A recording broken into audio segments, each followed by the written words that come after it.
Hello friends, welcome to my YouTube channel A to Z info.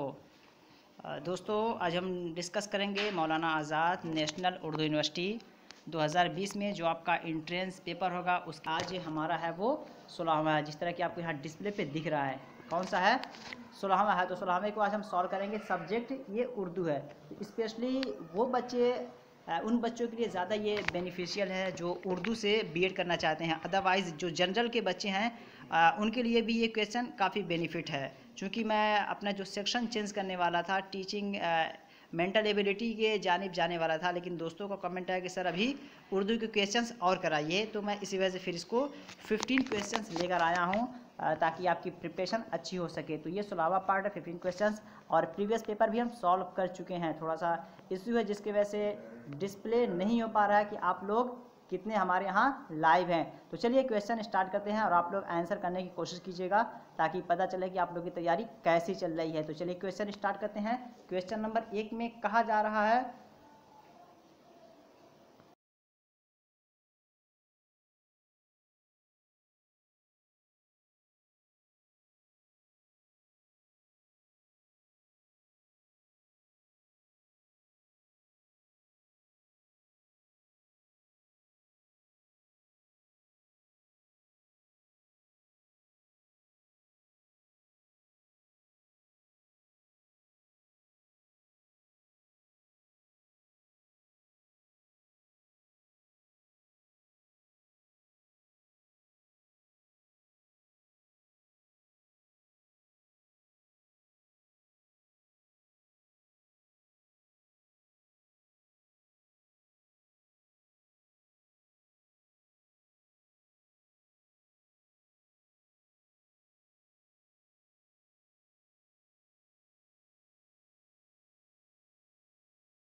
तो चलिए हम question start करते हैं। क्वेश्चन नंबर 1 आप लोग देखेंगे, जिसमें कहा जा रहा है किस मशहूर नस्र निगार ने वली दक्नी को उर्दू शायरी का बावा आदम करार दिया।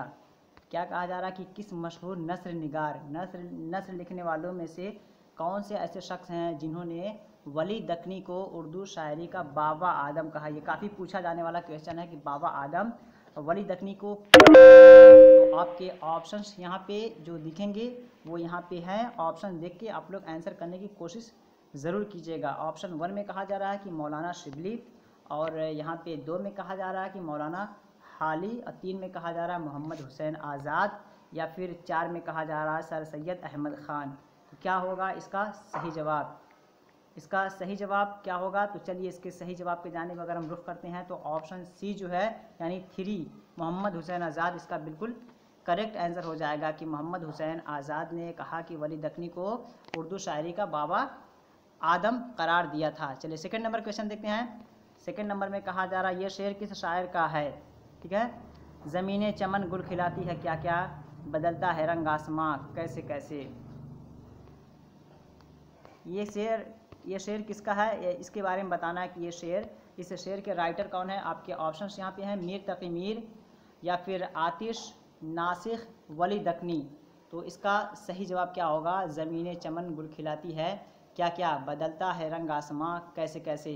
तो इसके राइटर कौन है आपको बताना है। तो बिल्कुल इसका राइट आंसर जो हो जाएगा ऑप्शन 2 आतिश। ये जो आतिश इसका है ऑप्शन 2 इसका बिल्कुल सही जवाब हो जाएगा। नेक्स्ट क्वेश्चन देखते हैं। Question number 3।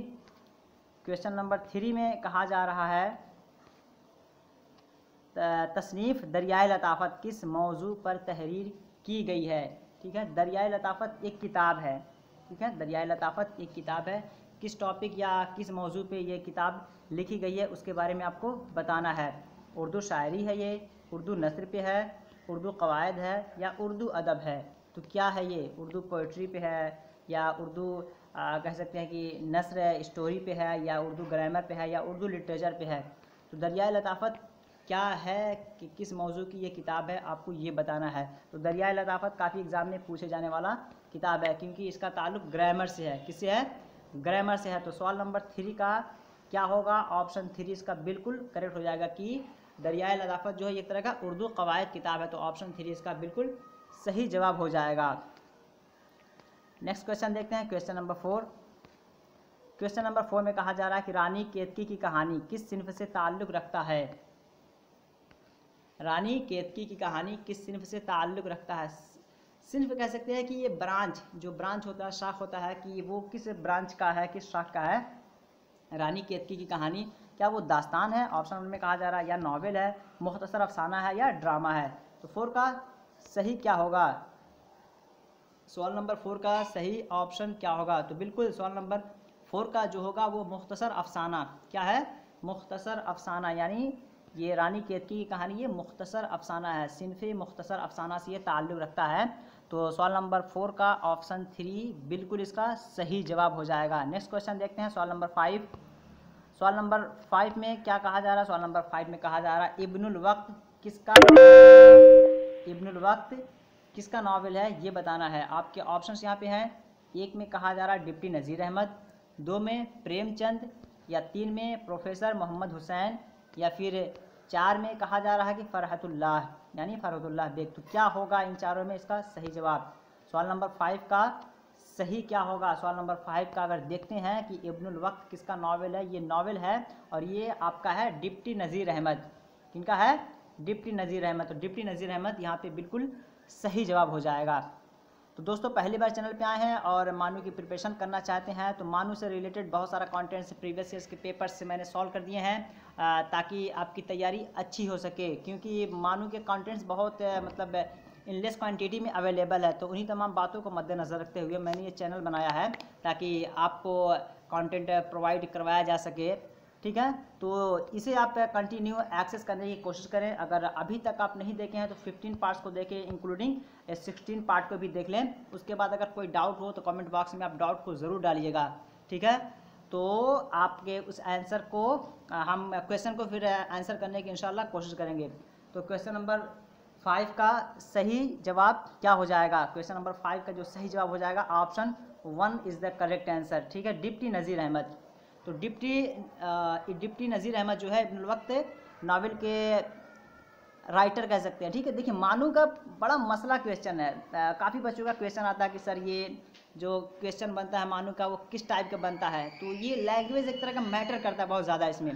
तो लैंग्वेज को समझने की कोशिश कीजिए और एक दिन हम लाइव क्लास आएंगे, हम बताएंगे कि मानू जिस लैंग्वेज को फॉलो करता है या लैंग्वेज पैटर्न को फॉलो करता है उसका पैटर्न क्या होता है करेंगे, तो और बातें आपकी क्लियर हो जाएंगी। तो चलिए लाइक कर दीजिए एक बार ज़रूर आप लोग वीडियो को, फिर उसके बाद कंटिन्यू करते हैं और इंशाल्लाह हम डेली इस तरह की लाइव क्लासेस करेंगे और आपके डाउट्स भी क्लियर करेंगे। क्योंकि मैं थोड़ा सा मशगूल था अपने असाइनमेंट्स वगैरह को लेकर के, तो मैं कंटिन्यू लाइव नहीं आ पा रहा था। तो इंशाल्लाह अब लाइव आएंगे और आपके सॉल्यूशंस ज़रूर तलाशेंगे। चलिए बताइए, फ़ारसी में लिखी गई किताब तुज़के बाबरी का ताल्लुक़ किस सिन्फ से है? फ़ारसी में लिखी गई किताब तुज़के बाबरी का ताल्लुक़ किस सिन्फ से है? आंसर कीजिए। ऑप्शंस आपके हैं सफ़रनामा, नावल, आप बीती, ड्रामा। आप लोग आंसर ज़रूर कीजिए, मैं वेट कर रहा हूँ 5 सेकेंड। बाहर देखिए आवाज़ आ रही है, बताइएगा जी। आंसर कीजिए आप लोग कि इसका सही ऑप्शन क्या होगा। फ़ारसी में लिखी गई किताब तुज़के बाबरी का ताल्लुक़ किस सिन्फ से है? सवाल नंबर 6 का सही जवाब क्या होगा? ये बिल्कुल एक तरह का आप बीती है। क्या है? आप बीती है। तो option 3 is the correct answer of the question number 6। तो सवाल नंबर 6 का ऑप्शन 3 बिल्कुल सही जवाब हो जाएगा। एक मरतबा आप लोग दोस्तों को शेयर कर दीजिए ताकि वो लोग भी आ जाएं। काफ़ी दोस्त पूछ रहे थे कि सर लाइव कब आएंगे, तो सडनली मुझे लाइव आना हुआ, तो जिसके वजह से मैं बहुत पहले आपको बता नहीं सका, उसके लिए माजरत चाहता हूँ। फिर मैं जब कल से लाइव आऊँगा इंशाल्लाह, ये 8 से 9 के बीच के मैं डेली लाइव आऊँगा, उससे पहले 1 घंटा पहले आपको नोटिफिकेशन प्रोवाइड करवा दिया जाएगा। तो पहली बार चैनल पे आए हैं और नोटिफिकेशन से आप अपडेट रहना चाहते हैं तो डिस्क्रिप्शन बॉक्स में आपको टेलीग्राम व्हाट्सएप ग्रुप का लिंक मिलेगा, वहाँ से टेलीग्राम व्हाट्सएप ग्रुप पे आप ज्वाइन हो जाएंगे। तो जब भी मैं लाइव आऊँगा तो उसका नोटिफिकेशन या फिर उससे रिलेटेड इन्फॉर्मेशन मैं आपको वहाँ प्रोवाइड करवा दूँगा, तो आप इजीली लाइव एक्सेस कर सकेंगे वहाँ से। तो 6 का बिल्कुल जो आप बीती है ये सही जवाब हो जाएगा। नेक्स्ट क्वेश्चन देखते हैं, क्वेश्चन नंबर 7। क्वेश्चन नंबर 7 में क्या कहा जा रहा है, मुसाफिर, ठीक है, मुसाफिर लंदन किसकी तसनीफ़ है? मुसाफिर लंदन ये किसकी तसनीफ़ है आपको बताना है। कृष्णचंद्र, 2 में कहा जा रहा है सर सैयद अहमद ख़ान, या 3 में कहा जा रहा है रियाजुद्दीन, 4 में इब्ने इंशा। ये क्वेश्चंस थोड़े से टफ हैं, जो बच्चे जनरल के पर्पस से देख रहे हैं कि वो 10 क्वेश्चन जनरल से करेंगे, उनके लिए क्वेश्चन टफ है, तो उन्हें घबराने की ज़रूरत नहीं है, क्योंकि आपके जो 10 क्वेश्चंस होंगे तो इनमें से बहुत ज़्यादा क्वेश्चंस नहीं आएंगे, लेकिन देखना आपको ज़रूरी है, क्योंकि एक एक नंबर आपका मैटर करता है। मानू में एडमिशन के लिए एक एक नंबर मैटर करता है, और चूंकि मानू में नेगेटिव मार्किंग नहीं होता है, तो इस वजह से उसमें बहुत ज़्यादा गैदरिंग, बहुत ज़्यादा रश हो गया है। तो आपको समझते हुए चलना है कि क्या होगा, कैसे होगा। तो सारे क्वेश्चंस को देखने की कोशिश कीजिए और उसको अपने एतबार से याद करने की भी कोशिश करें। एटलीस्ट आप इतना करें, जितना मैं क्वेश्चन आपको करा रहा हूँ 15, उसको 1 बार 2 बार 3 बार देख के इतने क्वेश्चंस अगर आप याद कर रहे हैं तो आपके पास वोकैबुलरी प्लस क्वेश्चंस का ज़ख़ीरा इंसाइक्लोपीडिया हो जाएगा। तो ये आपके एग्ज़ाम में सारे क्वेश्चंस काम आएंगे, प्लस जो आपको एक्सप्लेन किया जाता है उसे भी सुनिए। सवाल से ज़्यादा आपको वो बातें याद रहती हैं जो आप एक्सप्लेन सुनते हैं, अदरवाइज़ किताब में तो बहुत सारे क्वेश्चंस अवेलेबल हैं, किताब आप देखते हैं बातें याद नहीं होती है, लेकिन इंटरेक्ट होकर जो हम बात करते हैं, समझते हैं, वो हमारे लिए सस्टेनेबल डेवलपमेंट होता है, पायदार तरक्की का काम करता है वो, ठीक है। तो यहाँ पे 7 का सही जवाब क्या हो जाएगा, बिल्कुल सर सैयद अहमद ख़ान। तो ऑप्शन 2 ये बिल्कुल इसका सही जवाब हो जाएगा। नेक्स्ट क्वेश्चन देखते हैं, क्वेश्चन नंबर 8। उर्दू ज़बान के पहले नक्काद होने का एजाज़ किस शायर को हासिल है? उर्दू ज़बान के पहले नक्काद होने का एजाज़, ठीक है। नक्काद किसे कहते हैं हम समझते हैं, नक्काद कहते हैं जो क्रिटिसाइज़र होते हैं, ठीक है, आलोचना जो करते हैं, आलोचना करता जो होते हैं, उनको हम बोलते हैं कि किसी बात पे वो अपना एक तरह का तजज़ियाती नज़रिया पेश करें या किसी को क्रिटिसाइज़ करें, तो क्रिटिसाइज़र इसको इंग्लिश में बोलते हैं, और आलोचना करना इसी को हिंदी में बोलते हैं।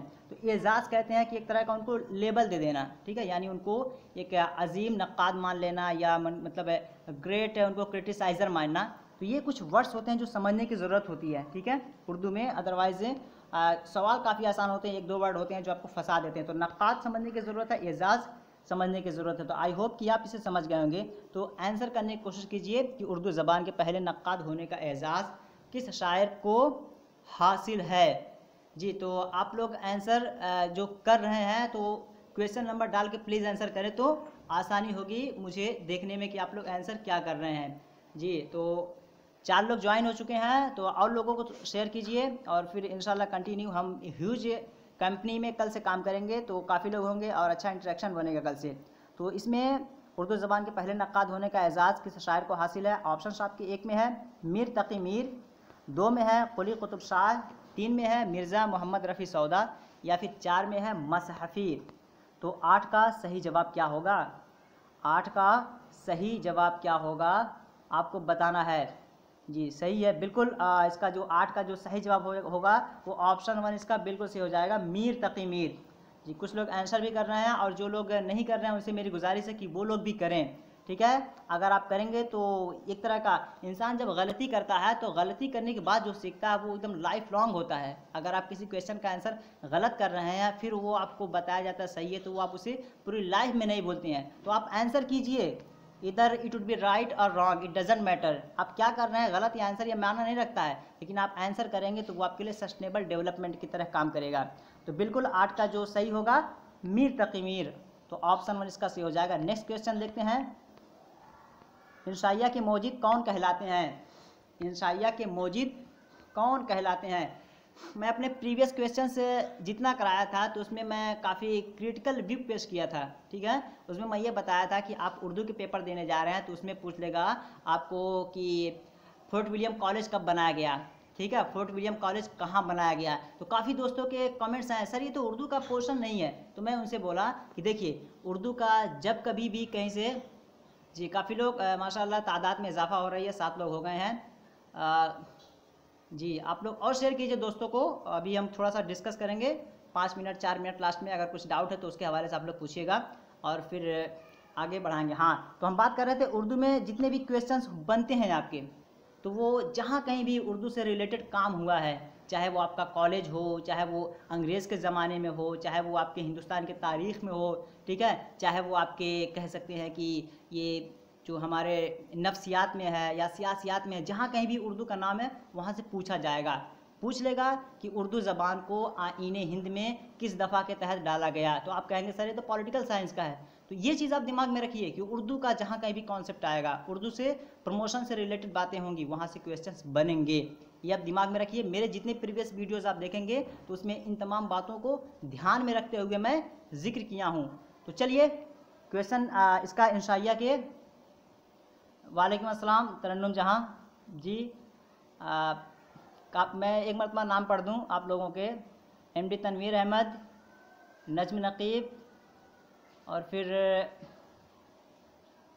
कौसर बेगम, तरन्नुम जहाँ, ये लोग हैं। तो आप लोग और दोस्तों को शेयर कीजिए और उनको बताइए कि आएँ, फिर उसके बाद इंटरेक्टिव करते हैं। तो चलिए आंसर करने की कोशिश कीजिए जी। 9 का 3 बिल्कुल एमडी तनवीर 9 का जो ये आंसर कर रहे हैं ऑप्शन 3 कर रहे हैं, यानी डिप्टी नज़ीर अहमद। तो ये सर सैयद अहमद ख़ान, ठीक है, यहाँ पे होगा, इसलिए कि कह सकते हैं कि असर जदीद, कह सकते हैं कि मिडाइवल पीरियड के जो इंशाइया निगार है वो हम सर सैयद अहमद ख़ान को मानते हैं। चूँकि अंग्रेज़ों का जब दौर था तो उर्दू के फ़रोग़ के लिए, ठीक है, अंग्रेज़ों ने बैन लगा दिया था, उर्दू के बहुत सारे अखबार निकाले गए थे, मौलाना आज़ाद, अल हिलाल, अल बलाग निकाले थे लोगों को अवेयर करने के लिए, उनके अपने हुकूक, उनके अपने राइट्स को बारे में बता रहे थे कि तुम खड़े हो, तुम्हें कुछ करने की ज़रूरत है। तो ऐसे वक्त में सर सैयद अहमद ख़ान ने बहुत सारी तहरीकें चलाई, मूवमेंट्स चलाई, जिसकी वजह से उर्दू में किताबें लिखी गई, तो उससे रिलेटेड है। तो ठीक है, इंशाइया के मोजिद, इन्वेंटर बोलते हैं उसे। इन्वेंटर कौन है आपके? तो आपके सर सैयद अहमद ख़ान। यहाँ पे जो 9 का होगा 2 बिल्कुल सही हो जाएगा। नेक्स्ट क्वेश्चन देखते हैं जी। तरन्नुम जहाँ 2 बिल्कुल सही जवाब है आपका। नेक्स्ट क्वेश्चन देखते हैं, क्वेश्चन नंबर 10। क्वेश्चन नंबर 10 में कहा जा रहा है मीर अनीस को कौन से सिंफ में शोहरत मिली? मीर अनीस काफ़ी मशहूर क्वेश्चन है। इवन कि आप बीएड का पेपर देने जाएं या फिर यूपी टेट का पेपर देने जाएं, हाई लेवल के पेपर आप देंगे तो भी पूछा जाता है। ये काफ़ी मतलब इनको एक सब्जेक्ट में काफ़ी अबूर हासिल है और यही से क्वेश्चन बनता है। मीर अनीस के बारे में पूछा जाएगा तो बहुत कम पूछा जाएगा कि उनकी तारीख़ पैदाइश क्या है, फला इब्न फला क्या है, लेकिन ये क्वेश्चन बन जाता है मीर अनीस को कौन से सिंफ में शोहरत मिली? मरसिया निगार में, कसीदा निगार में, या मसनवी निगार में, या नज़्म। यानी मरसिया में, कसीदा में, मसनवी में, नज़्म में। तो मीर अनीस का जो किस सिंफ में, किस सब्जेक्ट में, किस ब्रांच में उनको पॉपुलैरिटी मिली, ठीक है, नेम फेम उन्होंने कमाया, किस सब्जेक्ट में कमाया था? तो 10 का सही जवाब क्या होगा जी? कुछ आंसर्स आ रहे हैं आप लोगों के जी। बिल्कुल कौसर बेगम आपका 10 का ए बिल्कुल, मीर अनीस को जो शोहरत मिली, पॉपुलैरिटी मिली, ये मरसिया बिल्कुल सही हो जाएगा। नज्म नकीब जी आपका भी बहुत अच्छा आंसर है। एमडी तनवीर जी आप इसमें जो बता रहे हैं कसीदा, ये कसीदा नहीं है, ठीक है, कसीदा में इनको शोहरत नहीं मिली। तो मीर अनीस के हवाले से सवाल बनता है तो मरसिया निगार बहुत बड़े हैं और इनका एक तरह का सर फहरिस्त नाम शुमार किया जाता है, ठीक है, इनका नाम सर फहरिस्त शुमार किया जाता है। कसीदा के अज्जा कभी कभी पूछ लिए जाते हैं, तशबीब, गुरेज, मद, दुआ। इसको समझने के लिए आप मेरे प्रीवियस वीडियोस को देखें, मैं उसमें मतलब अच्छे से मैं डिस्कस किया हूँ। वहाँ पे तशबीब क्या होता है, गुरेज क्या होता है, मद क्या होता है, दुआ क्या होता है। जी बिल्कुल एमडी तौसीफ आलम, वालेकुम अस्सलाम। आप लोग आ रहे हैं थोड़े ताख़ीर से, लेकिन चलिए फिर भी अभी 5 क्वेश्चंस हैं और फिर हम नेक्स्ट टाइम जब आएंगे तो आप लोग चैनल से मेरे अपडेट रहिएगा, वहाँ पे मैं नोटिफिकेशन डाल दूँगा आधा घंटा 1 घंटा पहले। उसके बाद हम अच्छे से क्लास करेंगे इंटरेक्टिव वे में, ठीक है। हाँ, तो यहाँ पे ये 1 जो है बिल्कुल इसका सही जवाब हो जाएगा। बुशरा खातून जी वालेकुम अस्सलाम।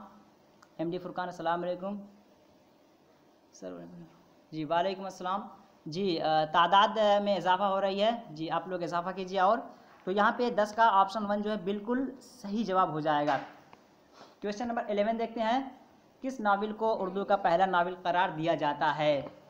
किस नावल को उर्दू का पहला नावल करार दिया जाता है। नॉवेल, नॉवेल होता है जिस तरह आप लोग इंग्लिश में नॉवेल पढ़ते हैं ना, नॉवेल वही नॉवेल है, ठीक है। एक तरह की कहानी बेस कह सकते हैं कि, लेकिन नॉवेल में अफसाना में ये फ़र्क है कि नॉवेल जो आपकी होती है वो मतलब कई सफ़ों पर मुश्तमल होती है, उसमें they are dependent on many of the pages, उसमें बहुत सारे सफ़े होते हैं, बहुत सारे कह सकते हैं कि एक नॉवेल के लिए पूरी 200, 300, 400 पेजेस की किताब होती है, ठीक है। ये फ़र्क है नॉवेल में अफसाना में। किस नॉवेल को उर्दू का पहला नॉवेल करार दिया जाता है? Which one of them is known as the first Urdu novel book, ठीक है। तो जो जिनको उर्दू समझने में दिक्कत है वो इंग्लिश समझ ले, जिनको इंग्लिश में दिक्कत है उर्दू में। तो मैं कोशिश करता हूँ कि मल्टीलिंगुअल तरीक़ों को इस्तेमाल करके समझाऊँ। तो आपके ऑप्शन यहाँ पे हैं बेनातुन नाश, 2 में है इब्नुल वक्त, 3 में है अफसाना आज़ाद, और 4 में आपका है मरातुल उरूस। तो क्या होगा इसका 11 का सही जवाब? 11 का सही जवाब अब्दुल चिश्ती 4। मतलब प्लीज़ आप लोग क्वेश्चन नंबर डाल के, जिस तरह तरन्नुम जहाँ का आया है क्वेश्चन नंबर 11 2, इट्स मीन कि उनका कहने का मतलब है कि 11 का 2, ठीक है। तो जी बिल्कुल यहाँ पे जो सही होगा 11 का, वो यहाँ पे जो सही होगा वो हो जाएगा मरअतुल उरूस। ये काफ़ी कह सकते हैं कि पहली नावल की बुक मानी जाती है। तो ऑप्शन यहाँ पे 11 का जो 4 है ये सही हो जाएगा, ठीक है। एक मरतबा मैं देख लूँ कमेंट्स आप लोगों के। अब्दुल चिश्ती 4 जी बिल्कुल करेक्ट, और इरशाद अंसारी बिल्कुल good, MD Tauseef D it's mean correct, Bushra Khatoon D बिल्कुल करेक्ट, फुरकान बिल्कुल करेक्ट, इरशाद अंसारी बिल्कुल correct, very good, you all are going towards the right way, बिल्कुल। एमडी फुरकान 4, कौसर बेगम 2 नहीं है, ठीक है। वो आपका जो है 4 होगा यहाँ पे, जितने लोग भी 4 कर रहे हैं। अब्दुल चिश्ती 11 का 4 बिल्कुल करेक्ट। एमडी तनवीर अहमद जी काफ़ी लोग अच्छे क्वेश्चंस कर रहे हैं। आई होप कि many of you are hoping to take inter in the BEd in Urdu subject. तो आप लोगों में से लग रहा है मुझे कि ज़्यादा उर्दू के हैं। तो आप लोगों में से अगर उर्दू से जिनका सब्जेक्ट अगर करना चाहते हैं तो वो प्लीज़ बता दें थोड़ा सा। सर थोड़ी स्पीड में, जी बिल्कुल स्पीड करेंगे, बढ़ा रहे हैं स्पीड हम। थोड़ा सा आप लोग के कमेंट्स कभी कभी देख लेते हैं। तो चलिए 12 नंबर देखते हैं। 12 में कहा जा रहा है कि मुंशी प्रेमचंद की वजह शोहरत क्या थी? मुंशी प्रेमचंद की वजह शोहरत। क्वेश्चन वो लोग समझे जो उर्दू से हैं तो आसानी से समझेंगे। वजह शोहरत का मतलब कह सकते हैं कि उनके नेम फेम कमाने या प्रसिद्ध होने के कारण क्या हैं, ठीक है। तो ये किस वजह से मुंशी प्रेमचंद को हम जानते हैं, पहचानते हैं? या ड्रामा निगार की वजह से, या नावल निगार की वजह से, या अफसाना निगार की वजह से, या शायरी की वजह से? तो मुंशी प्रेमचंद किस वजह से प्रसिद्ध हैं, वजह शोहरत उन्हें मिली, आपको बताना है। अगर मैं जो लैंग्वेज बोल रहा हूँ इसमें कोई दिक्कत है तो आप लोग ज़रूर बोलिएगा, डिफ़िकल्ट लैंग्वेज अगर हो जाए तो क्या होगा 12 का सही जवाब? 12 का जो सही जवाब हो जाएगा मुंशी प्रेमचंद जो है अफसाना निगार हैं, ठीक है। तो अफसाने की वजह से उनको काफ़ी शोहरत मिली। तो आंसर्स भी काफ़ी आए जी। जिन लोगों ने 2 किया बिल्कुल करेक्ट है, ठीक है। और जो लोग नहीं किए वो इसमें थोड़ा सा इम्प्रूव करने की कोशिश करें। एटलीस्ट आप क्वेश्चंस को रिपीट करके ज़रूर देख लीजिएगा, चैनल पे ये वीडियो पड़ा रहेगा। क्वेश्चन नंबर 13 देखते हैं। क्वेश्चन नंबर 13 में कहा जा रहा है मशहूर दास्तान सब रस मशहूर दास्तान है, ठीक है। ये देखिए जो मैं ब्रैकेट कर दिया हूँ, सब रस एक मशहूर दास्तान है। किस अदीब ने तसनीफ़ फरमाई? मतलब है सब रस जो एक दास्तान है उसके राइटर कौन है, लेखक कौन है, ये आपको बताना है। 1 में मुल्ला वजही है, और 2 में कहा जा रहा है कि मोहम्मद हुसैन आज़ाद, 3 में मीर अता हुसैन, 4 में हैदर बख्श हैदरी। तो क्या होगा 13 का सही जवाब? 13 का सही जवाब क्या होगा? 13 का सही जवाब देखते हैं कितने लोग के आ गए। इरशाद अंसारी बिल्कुल कि जितने लोग ये बता रहे हैं 13 का बिल्कुल वो करेक्ट है, यानी 1 is the right answer of this question. तो मुल्ला वजही मशहूर दास्तान सबरस के जो राइटर हैं वो मुल्ला वजही। तो ऑप्शन 1 इसका जो है बिल्कुल सही हो जाएगा। नेक्स्ट क्वेश्चन देखते हैं। मुंशी प्रेमचंद का असली नाम क्या है? मुंशी प्रेमचंद का असली नाम क्या है? ये वो लोग ज़रूर याद करें जो 10 नंबर के परीक्षार्थी हैं, क्योंकि ऐसे क्वेश्चंस वहाँ मिल जाते हैं। तो मुंशी प्रेमचंद का असली नाम क्या है? मैं कोशिश करता हूँ कि हर उस क्वेश्चंस का एनालिसिस करूँ कि कौन सा क्वेश्चन कहाँ पूछा जा सकता है, ठीक है, कि कौन सा क्वेश्चन आपके जनरल के लिए बेनिफिशियल है या कंसर्न सब्जेक्ट जो उर्दू से करना चाहते हैं उनके लिए बेनिफिशियल है। तो ये वो लोग तो ज़रूर देखें जो 10 नंबर के परीक्षार्थी हैं जनरल के, या फिर वो तो देखें ही जो उर्दू से बीएड करने वाले हैं। बताइए, धनपत राय होगा या फिर रघुपति सहाय, रामलाल या गोपी चंद? तो क्या होगा सवाल नंबर 14 का सही जवाब? 14 का सही जवाब क्या होगा? बिल्कुल ऑप्शन 111। वाह, वेरी गुड, काफ़ी रिस्पांस अच्छा आ रहा है माशाल्लाह, आप लोग सही जवाब कर रहे हैं। बिल्कुल, तो सवाल नंबर जो आपका 14 है उसका सही जवाब हो जाएगा धनपत राय। मुंशी प्रेमचंद का असल नाम जो है धनपत राय, ठीक है। तो ये फिराक गोरखपुरी, रघुपति सहाय उनका नाम है। तो चलिए आज देखते हैं ये लास्ट क्वेश्चन। तो जो लोग नए हैं चैनल पे या जो ऑफलाइन देख रहे हैं उनसे मेरी मतलब रिक्वेस्ट है कि वो लोग चैनल को ज़रूर सब्सक्राइब कर लें और सब्सक्राइब करके बेल आइकॉन दबा दें। दोस्तों को शेयर ज़रूर करें कि अगर वो मानू की प्रिपरेशन करना चाहते हैं, ताकि कंटिन्यूटी बना रहे। और ये टोटल जो 16 पार्ट्स हो गए हैं मानू के सारे प्रीवियस ईयर्स क्वेश्चन सॉल्व हैं, उसे भी देख ले, आइडिया मिलेगा। उसके बाद भी अगर कोई डाउट है तो मैं डिस्क्रिप्शन बॉक्स में अपना व्हाट्सएप ग्रुप लिंक है वहाँ भी दे दूंगा, या भी मैं अपना नंबर दे दूंगा, मुझसे आप कंसल्टेशन कर सकते हैं। इनमें से कौन सा नावल प्रेमचंद का नहीं है? इनमें से कौन सा नावल मुंशी प्रेमचंद का नहीं है? 15 का डी। वाह, काफ़ी एक्टिव आप लोग हैं माशाल्लाह। इरशाद अंसारी 15 का ए, और एमडी तौसीफ आलम 50 का डी, तरन्नुम जहाँ 15 का 3। तो क्या होगा देख लेते हैं। ऑप्शन 1 2 3 4, तो क्या होगा 15 का? इनमें से कौन सा नावल प्रेमचंद का नहीं है? तो बिल्कुल जिन लोगों ने भी डी किया बिल्कुल वो सही आंसर कर रहे हैं। तो यहाँ पे ऑप्शन जो डी है 4 है, ये बिल्कुल सही हो जाएगा, ठीक है। तो ये डी जो है मुंशी प्रेमचंद का नहीं है। तो अब यहीं तक आज इजाज़त दीजिए। और ये पीडीएफ, अगर ये पीडीएफ आपको पढ़ना है तो ब्लॉगर, अगर कुछ लोग कहते हैं कि सर ये पीडीएफ कहाँ मिलेगा, तो मैं बताना चाहूँगा पीडीएफ के लिए आप लोग को डिस्क्रिप्शन बॉक्स में एक लिंक मिल जाएगा, ब्लॉगर फॉर पीडीएफ। या आपको मैं डायरेक्ट बता दे रहा हूँ, A to Z info 124 dot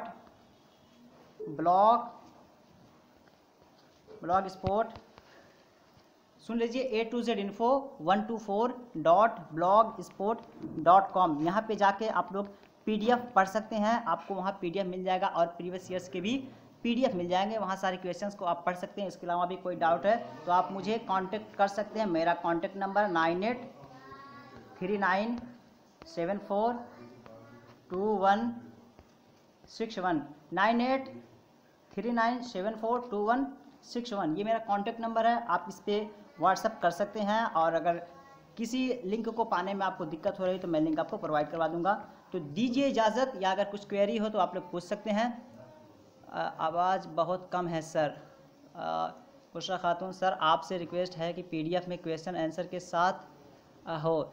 G Bushra, मैं वहाँ पे इसलिए कि अगर मैं वहाँ पे आंसर डालूँगा तो यहाँ पे आंसर आप लोग के दिखेंगे, जो मैं पीडीएफ एक्सेस करता हूँ तो यहाँ पे पीडीएफ में आंसर दिखेंगे, इसी वजह से मैं आंसर नहीं लेता हूँ। और इसके लिए आप लोग के लिए फ़ायदेमंद ये होगा कि वहाँ पे पहले आप लोग अपने मतलब ये प्रैक्टिस सेट के तौर पे वहाँ पे कर लें, उसके बाद आके वीडियो देख लें, तो एक तरह का मतलब कॉन्सेप्ट क्लियर होगा। अदरवाइज़ वहाँ पे रहेगा तो आप लोग को याद नहीं होगा।